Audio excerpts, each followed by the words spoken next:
Olá, muito boa noite, seja muito bem-vindo a mais uma Palavra da Vitória da Igreja Assembleia de Deus Ministério Caroz. Eu sou Avelino Ferreira e estarei com vocês durante toda esta reflexão. Vamos aproveitar que estamos no mês de maio, um mês conhecido como o mês da família. Aliás, diga-se de passagem, você não pode se esquecer, principalmente se você for homem. Este domingo, dia 8, já é o Dia das Mães. Então, tira o escorpião do bolso, compra aquele presente bacana, se aventura na cozinha, faz alguma coisa e agradece a sua mãe, caso você ainda tenha, ou a sua esposa, caso ela seja mãe. É muito importante você presentear aquela que, afinal de contas, é a coluna do lar. Não se esqueça disso. Se for sua mãe, aquela que te deu a vida também. Fechando aqui o parênteses e aproveitando que de fato é o mês da família, vamos falar sobre um contra-exemplo de família. Na verdade, vamos falar da família de Ló. Fazendo uma breve introdução, a gente sabe que na Bíblia nós temos diversos tipos de família, famílias grandes, famílias pequenas, famílias ricas, famílias pobres, famílias que foram muito importantes para todo o contexto bíblico e famílias que não foram tão importantes assim. Mas dentre essas todas, eu gostaria de destacar especialmente a família de Ló. Ló, você já deve conhecer, ele aparece ali vindo a reboque de Abraão, ele é sobrinho de Abraão. E o primeiro momento que Ló aparece para nós é no Gênesis, o capítulo 12. Diz assim a palavra de Deus. Ora, disse o Senhor a Abraão, sai da tua terra, da tua parentela e da casa de teu pai e vai para a terra que eu te mostrarei. Partiu, pois, Abraão, como lhe ordenara o Senhor, e Ló foi com ele. Tinha Abraão 75 anos quando saiu de Harã. Levou Abraão consigo a Sarai, sua mulher, e a Ló, filho de seu irmão, e todos os bens que havia adquirido e as pessoas que lhes acresceram em Harã. Partiram para a terra de Canaã e lá chegaram. Ló aparece aqui e chama atenção algumas coisas que são importantes que a gente tenha, e às vezes passam ali com uma sutileza no que a gente está lendo. Deus chega e fala para Abrão, o nome dele ainda era Abrão, depois que seria mudado para Abraão. Ele chega para Abrão e fala assim: Abrão, sai da tua terra, da tua parentela, e vai para uma terra que eu te mostrarei. Abrão faz o que Deus manda? Faz. Sem sombra de dúvida, ele faz. Ele sai da terra dele e vai para uma terra onde Deus mostraria. Meio que saiu sem destino. Só que ele leva alguém da parentela dele, que é justamente Ló. E com qualquer coisa que a gente faz fora da vontade de Deus, acaba trazendo algum tipo de consequência. A gente vê na sequência, Gênesis 13, que Ló, os pastores de Ló e os pastores de Abrão vão começar a ter embates, começar a ter disputas. Por quê? Abraão seria uma pessoa abençoada. Deus abençoaria Abrão e abençoaria também todos aqueles que ele abençoasse. Como Ló parte da terra também ali debaixo do guarda-chuva de Abrão, então Ló é abençoado igualmente a Abraão. O que acaba acontecendo é que Ló fica com muito gado, Abrão fica com muito gado e começa a ter problemas ali na terra. A gente continua ali vendo a discussão, a gente vai ler um pouquinho mais sobre Gênesis 13, um pouquinho mais para frente. A gente deve ter atenção que quando Deus mandar que a gente faça algo, não só que a gente faça o que ele mandou, mas como ele também mandou. O objetivo e a forma, a gente deve ter esse cuidado. Deus me mandou fazer algo e como ele mandou eu fazer isso. Abraão ajudou a Ló, né? Ele levou consigo alguém que provavelmente ele amava muito, que era o sobrinho dele. E, sem sombra de dúvida, é muito bom ajudar os outros, mas a gente precisa ter cuidado aqui para a gente não trazer para nós um peso que não é nosso. Quando a gente fala de família no contexto bíblico, a família corresponde a marido, mulher e todos os filhos não casados. Marido, mulher e todos os filhos não casados. Por isso, a relação mais importante que a gente pode ter é, sem sombra de dúvida, a nossa relação com Deus, que é a nossa relação com os princípios, com a base, com a palavra de Deus. Em segundo lugar, a relação mais importante de qualquer casal é com seu cônjuge, o marido com a sua esposa. Filhos, eles vão crescer, eles vão se casar, e quando eles se casam, eles constituem uma nova família que passa a ser a família dos filhos. E quem vai ficar na casa? O marido e a esposa. Por isso que é muito importante investir na relação marido-mulher. No final da história, vocês vão ficar juntos, logo, preserve muito bem esse relacionamento. É claro que é sempre muito bom se relacionar com filhos e filhas, se relacionar com pai e mãe, Mas a partir do momento que saiu de casa, casou, saiu de casa, eles se tornam outra família, é outro cerne familiar. São agora o seu filho com a sua nora, o seu genro com a sua filha, e eles se tornam uma nova família, um novo núcleo que tem que andar com as pernas próprias. Logo, a gente se relaciona com os filhos, relacionamos-nos com os nossos pais, mas sabendo que somos duas famílias após o casamento. E o que passa disso, né? Tio, tia, avó, primo, prima, irmão, irmã, tudo isso na Bíblia é considerado parentela. Quer dizer então que eu não posso ajudar minha parentela? Não, pelo contrário, você pode ajudar a sua parentela. Você deve ajudar a sua parentela. Inclusive, eu diria que você tem que ajudar a sua parentela. Mas jamais coloque a sua parentela no topo das suas prioridades. A nossa prioridade é sempre a Deus. Em segundo lugar, a nossa família.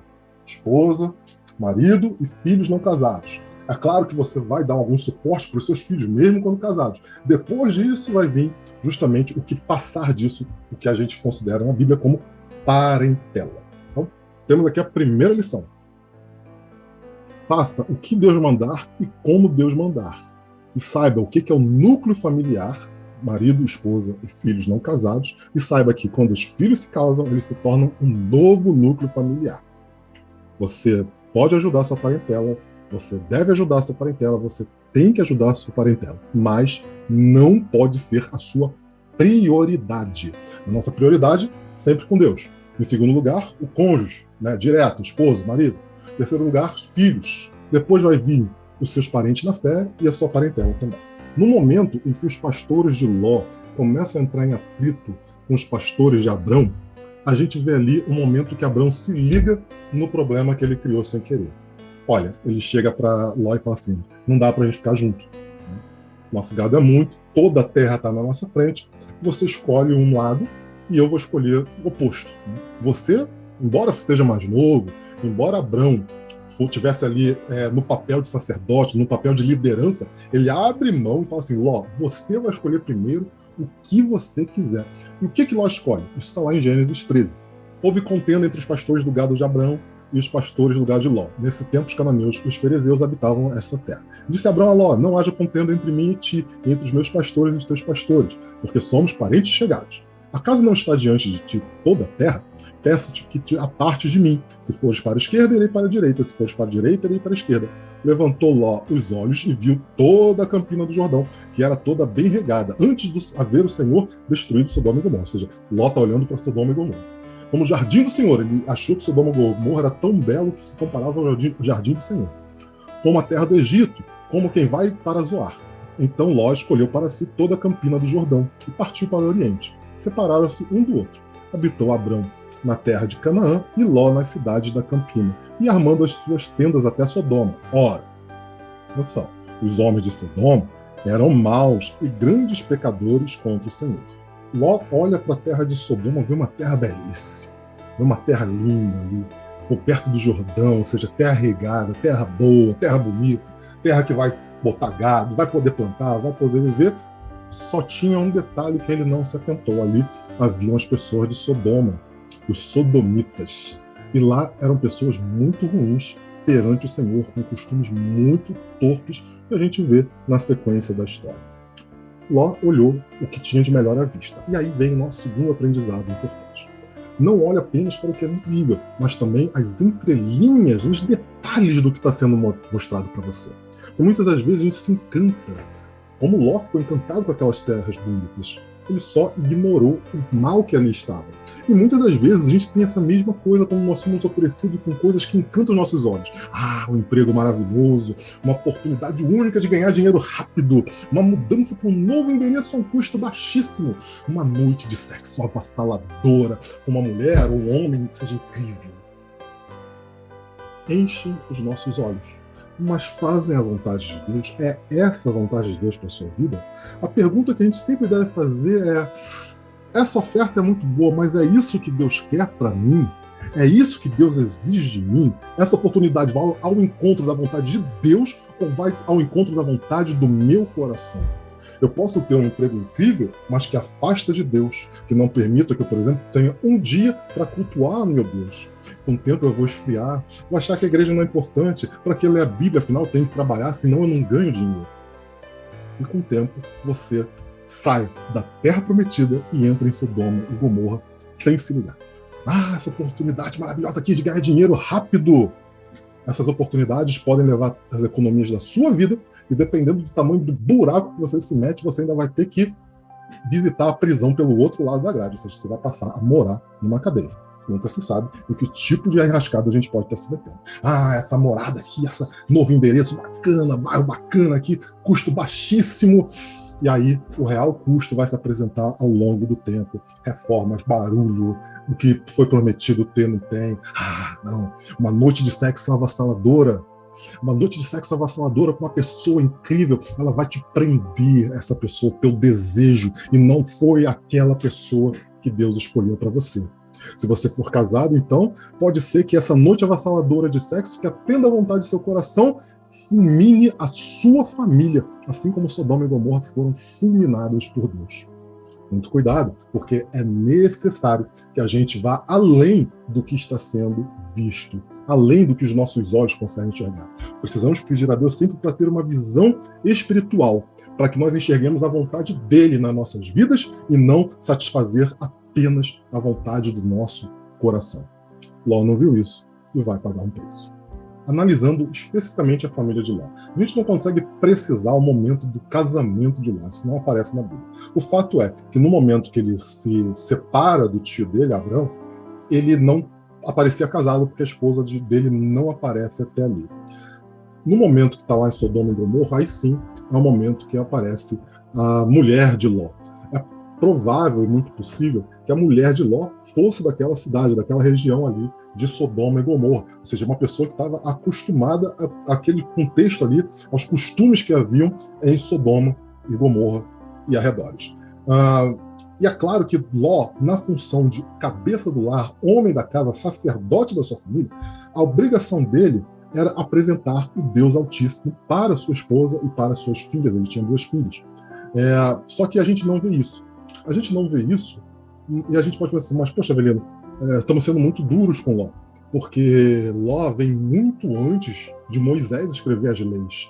Pois bem, o fato de Ló vir muito antes de Moisés escrever a lei não isenta Ló de ser um conhecedor de Deus. Porque, veja bem, quando ele sai com Abrão para ir para uma terra onde Deus iria mostrar, ele aceitou ser submisso à vontade daquele Deus que tinha falado com o tio dele. Ele viu toda a devoção que o tio dele tinha a esse Deus vivo. Ele também viu as maravilhas que esse Deus fez no Egito, principalmente no caso da esposa de Abrão, da tia dele, de Sarai. Ele mesmo foi livre, né? Ele foi um milagre, objeto de um milagre, quando ele foi resgatado de uma situação de sequestro em que ele se encontrou justamente por já estar lá em Sodoma e Gomorra. Ele viu o respeito que o tio dele teve com Melquisedeque, um sacerdote do Senhor. Ele estava lá para ver o respeito, para ver como Abraão tratou aquele homem. E ele também reconheceu o Senhor. O ponto mais significativo disso é que quando os anjos chegam à cidade de Sodoma, Ló reconhece que eles são anjos do Senhor, porque diz assim a palavra de Deus. Ao anoitecer, vieram os 2 anjos a Sodoma, a cuja entrada estava Ló assentado. Este, quando os viu, levantou-se e, indo ao seu encontro, prostou-se rosto em terra e disse-lhes: Eis agora, meus senhores, vinde para a casa do vosso servo, pernotai nela e lavai os pés. Levantar-vos-eis de madrugada e seguireis o vosso caminho. Responderam eles: Não, passaremos a noite na praça. Ou seja, Ló não era inocente, ele não pode dizer que ele não conhecia Deus, porque ele tinha visto os exemplos do tio dele, e ele mesmo, quando viu anjos do Senhor, ele reconheceu que eram anjos do Senhor. Afinal de contas, se chegassem apenas mais 2 pessoas naquela cidade, acredito que Ló não ia ficar se jogando aos pés de 2 pessoas aleatoriamente. Apesar de saber tudo isso, Ló não assumiu o cabeça da casa. Ele não foi sacerdote do seu lar. Ele não falou do Deus Altíssimo para sua esposa e não ensinou as filhas dele no caminho que elas deviam andar. Isso é tão significativo que quando Ló recebe a notícia que Sodoma seria destruída, a primeira coisa que ele tenta fazer é correr atrás dos futuros genros dele, aqueles 2 homens que casariam com as filhas dele. Quando Ló chega para falar com os genros deles, como é que é a recepção deles com relação a Ló? Vamos ver lá, vamos continuar lendo aqui. Vou usar agora a versão Nova Almeida atualizada, NA. Então Ló saiu e foi falar com seus genros, os que estavam para casar com as suas filhas. Ele disse: levantem-se e saiam deste lugar, porque o Senhor vai destruir a cidade. A reação dos genros. Mas eles pensaram que Ló estava brincando.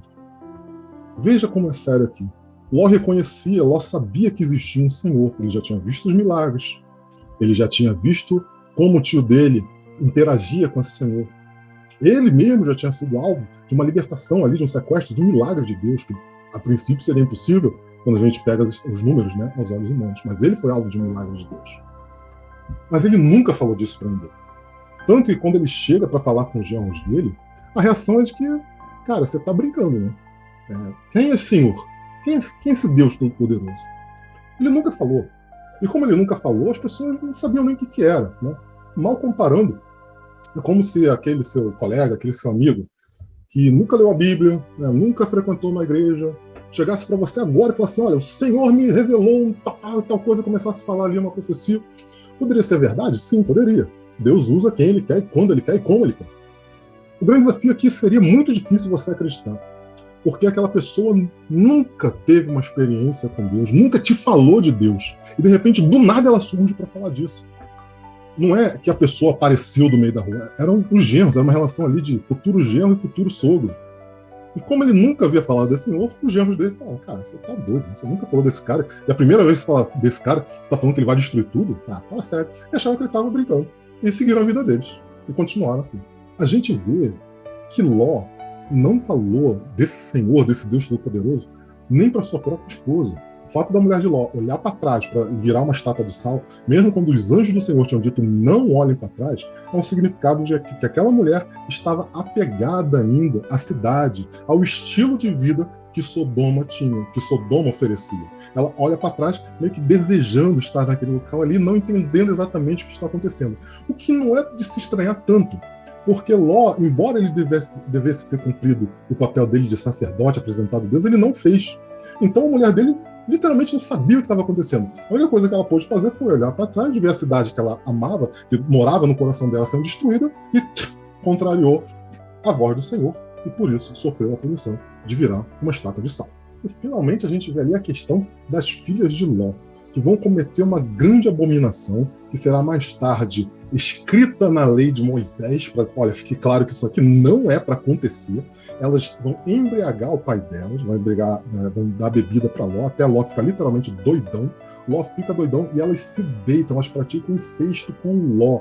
Incesto é ter relações sexuais com o próprio pai, nesse caso aqui, das filhas de Ló com Ló.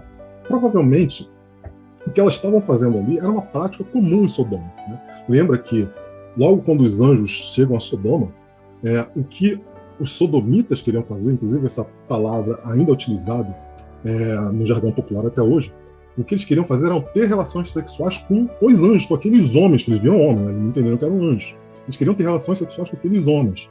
Ló, vivendo no contexto da época, falou assim: não, gente, que doideira é essa? Não faça isso. Ló sabia que era um anjo de Deus.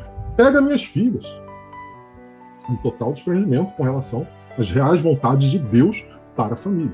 Os homens não fazem isso, coisa e tal. E na sequência a gente vê essa questão assim da relação sexual das filhas de Ló com Ló acontecendo por uma vontade delas, ou seja, elas que tomam essa decisão de dormir com Ló, e elas fazem isso sem muito pensar, sabe? Sem muito, olha, meu pai já está velho, talvez ele não tenha outros filhos, vamos fazer o seguinte, a gente tem que dar filhos para o meu pai, porque essa é a prática, segundo a filha mais velha, essa é a prática, é o costume da terra, né? Sendo óbvio que ela não está falando de toda a terra, ela está falando da terra de Sodoma, que era o contexto que ela conhecia.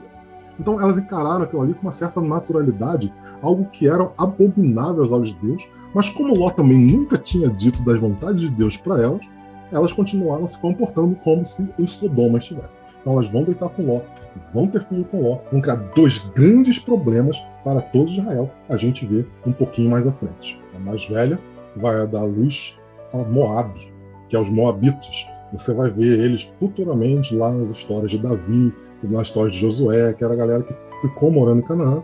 E a mais nova vai dar luz a Amon, que por sua vez vai dar a luz, a gerações, né? A tribo dos Amonitas, que também, mais uma vez, você vai ver lá na questão de Josué, Davi. Enfim, essa abominação que foi feita por elas causou um problema que perdurou durante toda a história de Israel. Né? Para nós, a gente tem que tirar algumas lições disso aqui.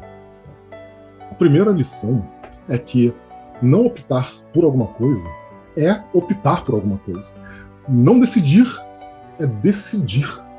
Ah, não, tem uma situação aqui na minha casa, eu estou vendo meu filho, minha filha com problema, mas eu resolvo não falar nada. Deixa a mãe resolve, tia, avó, pastor, professor, alguém vai resolver. No momento que eu fiz isso, eu tomei uma decisão. Eu tenho que saber depois arcar com a consequência de não ter entrado, não ter tomado uma decisão correta, de ter me afastado. Abrir mão da sua possibilidade de decisão também é uma decisão. Quando Ló decidiu não apresentar o Deus vivo para as filhas dele, ele abriu mão de exercer o papel de homem da casa. Ló deixou que as doutrinas que havia ali em Sodoma e Gomorra tomassem conta da esposa e das filhas dele, que o papel de homem e mulher da casa, ele sempre será exercido por alguém. Olha, eu, enquanto homem da minha casa, eu sou cabeça, sacerdote do lar, o direcionador, o protetor. Se eu resolver abrir mão disso, esse papel vai ser feito por alguém. Claro, nós podemos estar num contexto onde o homem não está mais no lar, seja porque ele faleceu, seja porque ele abandonou a família, seja por uma questão de divórcio, ou ele não aceita as responsabilidades cristãs. Nesses casos, infelizmente, o papel de homem do lar, homem cristão, vai recair sobre a mulher, que vai ter que acumular o papel de mulher e de homem da casa. Infelizmente, sim, porque isso vai representar uma sobrecarga na mulher. Não é que ela devesse fazer os dois papéis, mas pela falta do homem da casa, a mulher cristã terá que exercer esse papel, sim. O contrário, embora mais incomum, também é verdade. Se a mulher não faleceu, se abandonou, se separou, ou não assume a responsabilidade cristã, vai recair sobre o homem a sobrecarga de executar os dois papéis bíblicos dentro da família. Na falta de ambos, pai e mãe, esse papel vai acabar passando para os avós, bisavós, e sim, tio, tia, e sim, vai sobrecarregar os papéis das pessoas. Deus fez o homem e a mulher para que juntos eles pudessem dividir esse fardo. Não tendo um, infelizmente, há uma sobrecarga natural. Vou pegar o exemplo aqui da minha casa. Eu sou o homem da casa. Eu resolvo que eu não vou exercer o papel de homem da casa, parei com esse negócio de ser cristão, deixa a vida levar meus filhos aí. Esse papel de ser o sacerdote, ensinar oração, ensinar a palavra, guiar os filhos no caminho do evangelho, ser espelho de Cristo na terra, recai sobre a minha esposa. Se a minha esposa falar assim, cara, quer saber, cansei desse negócio de ser cristão, não tô afim, e abandonar, o papel de homem e mulher da casa, ele será executado sim. Se não for por você, vai ser por alguém do mundão. Alguém do mundão vai ser o sacerdote do seu filho e da sua filha. Só que ele não vai ser o sacerdote para o Deus Altíssimo, ele vai ser o sacerdote para os deuses que aquela pessoa acredita que sejam os deuses corretos. Seja ele deuses de fato, né, outros deuses que vão além de Cristo, deuses de pau e pedra, seja deuses dinheiro, seja deuses execute a sua vontade, seja os deuses que ela acredite. Ao você não querer executar o papel de homem e mulher, alguém vai fazer isso por você. Ah, eu não quero direcionar meus filhos no caminho do Senhor. Então, alguém vai exercer essa influência para direcionar o seu filho, a sua filha, no caminho que ele acha melhor que seu filho e sua filha sejam. Vai ser alguém no mundão que provavelmente vai direcionar para algum lugar muito ruim, que vai afastar as crianças de Deus. Olha, eu não quero cuidar dos meus filhos. Cara, não tem problema. O mundão vai cuidar da sua família para você, mas segundo as vontades que o mundão achar que são importantes. Nós não podemos ser assim. Nós somos servos de Cristo, filho do Deus Altíssimo. Nós não podemos olhar para Ló e achar que isso foi um bom exemplo. Ló está na Bíblia como um aviso para que nós não sejamos como ele. Precisamos cuidar da nossa casa, da nossa família. Olha, mas eu sou sozinho, eu sou avó, não sou nem a mãe, nem pai, e é pesado para mim, porque a sobrecarga para mim é muito grande. Procure a sua igreja, se você é membro da Kairos, procure o pastor da Kairos, para justamente te ajudar a carregar esse fardo. Mas atenção, um aviso muito importante, a responsabilidade sempre será sua.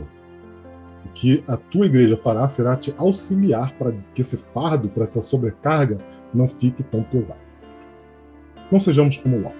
Que os homens e mulheres, servos de Cristo, representantes de Jesus na Terra e a Igreja do Senhor, que nós tenhamos a coragem e vontade de ler as Escrituras, compreendermos exatamente qual o papel que Deus espera de nós para nossas famílias e façamos sempre a boa, perfeita e agradável vontade de Deus. Vamos orar? Pai querido, Deus amado, graças te damos pelo dia de hoje. Senhor Deus, nos ajuda. Revela a nós o nosso papel em casa, revela a nós o nosso papel na família. Que os homens sejam homens segundo a tua vontade, Deus. Que as mulheres sejam mulheres segundo a tua vontade, Deus. Que os filhos sejam filhos segundo a tua vontade, Deus. Que as filhas sejam filhas segundo a tua vontade, Deus. Pai querido e Deus amado, nós te pedimos, Senhor Deus, nos alerte dos nossos comportamentos inadequados, dos momentos em que não exercemos o papel que o Senhor nos estabeleceu quando nós deveríamos ter estabelecido, como nós deveríamos ter executado, Senhor. Pai, nos ajuda, Senhor, a que nós sejamos pais melhores, mães melhores, filhos melhores, Senhor. Pai, nós só podemos pedir ajuda para isso. Pedimos perdão pelos momentos em que não fizemos o que deveríamos ter feito, Senhor Deus. Pedimos perdão, Senhor, pelos momentos que erramos, Senhor, ao exercer esses papéis, Senhor Deus.